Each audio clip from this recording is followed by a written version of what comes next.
Bollywood heroine Deepika Padukone చేతి నుంచి మరో క్రేజీ ఆఫర్ జారిపోయింది. డైరెక్టర్ సందీప్ రెడ్డి ఇటీవల తన సినిమా స్పిరిట్ నుంచి పదుకొనేను తప్పించడంపై పెద్ద ఎత్తున చర్చ జరిగింది.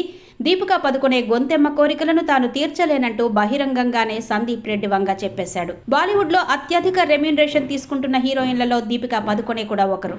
కానీ ఆమె రోజులో 8 గంటలే పని చేస్తానని, రెమ్యూనరేషన్ ని కూడా 10 కోట్లు పైనే చెప్పడంతో సందీప్ రెడ్డి వంగ తన సినిమా నుంచి తప్పించాడు.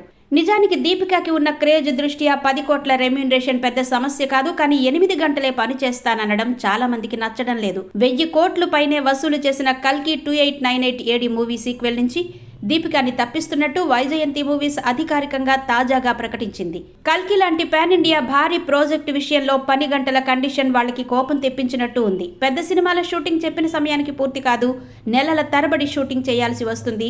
ఈ నేపథ్యంలో తలకు మించిన కండిషన్లతో వాటిని పూర్తి చేయడం కష్టం. అందుకే పక్కన పెట్టేసినట్టు తెలుస్తోంది.